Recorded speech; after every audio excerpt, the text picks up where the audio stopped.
প্রমাণ নিয়েই হিমাদ্রি ও সুদীপার মুখোমুখি রূপা। হ্যাঁ বন্ধুরা, এমনটাই দেখতে পাবো আমরা অনুরাগের ছোঁয়া ধারাবাহিকের আগামী পর্বগুলোতে। সুদীপা কোনোভাবেই তার বাবার এই চাকরিটা মেনে নিতে পারে না, তাই হিমাদ্রি বাবুকে জানায় সে যেন আজকের এই চাকরিটা ছেড়ে দেয়। কিছুদিন পর তো সে এমনিতেই চাকরিটা ছেড়ে দেবে, তাহলে এখন কেন সে চাকরিটা ছাড়তে পারবে না? হিমাদ্রি বাবু তখন সুদীপাকে বোঝানোয় শান্ত করার জন্যই বলে সে যা বলছে তাই করবে। এতে করে সুদীপা শান্ত হয়। সুদীপা জানায় তাকে শহরে যেতে হবে, তবে তার সাথে সে হিমাদ্রি বাবুকেও নিয়ে যাবে। সে শহরের কোনো জায়গায় সে চেনে না, ওই জায়গাটা তার জন্য পুরো নতুন, তাই হিমাদ্রি বাবু তার সাথে যাবে। এতে করে হিমাদ্রি বাবু রাজি হয়ে যায়। অপরদিকে এসব ভাবতে ভাবতেই সুদীপা খুব খুশি হয়ে যায়, সামনেই তার নতুন পথ চলা। সে তার স্বপ্ন পূরণ করবে, এবার সে অনেক বড় ডাক্তার হবে। এই স্বপ্ন নিয়েই সে শহরে প্রবেশ করে।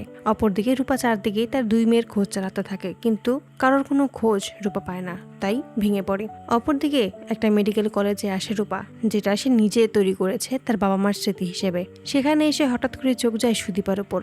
অবাক হয়ে তাকিয়ে থাকে রূপা এবং সুদীপার কাছে ছুটে আসে, সুদীপাকে জড়িয়ে ধরে। এতে করে সুদীপা অবাক হয়ে গেলে নীলাদ্রি বাবুকে সুদীপার ব্যাপারে রূপা জিজ্ঞেস করলে নীলাদ্রি বাবু প্রথমে সমস্তটাই অস্বীকার করে, কোনো কিছুই বলতে চায় না। তারপরে রূপা তার সমস্ত প্রমাণ দেখায়। সুদীপায় যে তার মেয়ে, তার সমস্ত কিছুই তুলে ধরে। এতে করে হিমাদ্রি বাবু সত্যিটা প্রকাশ করতে বাধ্য হয় এবং সুদীপা তার আসল পরিচয় খুঁজে পায়। তো বন্ধুরা, তোমরা এটাই তো চাও জন্য এভাবেই প্রমাণ নিয়ে যেন হিমাদ্রি ও সুদীপার মুখোমুখি হয় রূপা, এবং সুদীপা যেন আসল পরিচয় জানতে পেরেই তার মাকে আঁকড়ে ধরে। কমেন্টে জানাও। আর নিয়মিত আপডেট পেতে আমাদের চ্যানেলটি এক্ষুনি সাবস্ক্রাইব করে পাশে থাকো। ধন্যবাদ।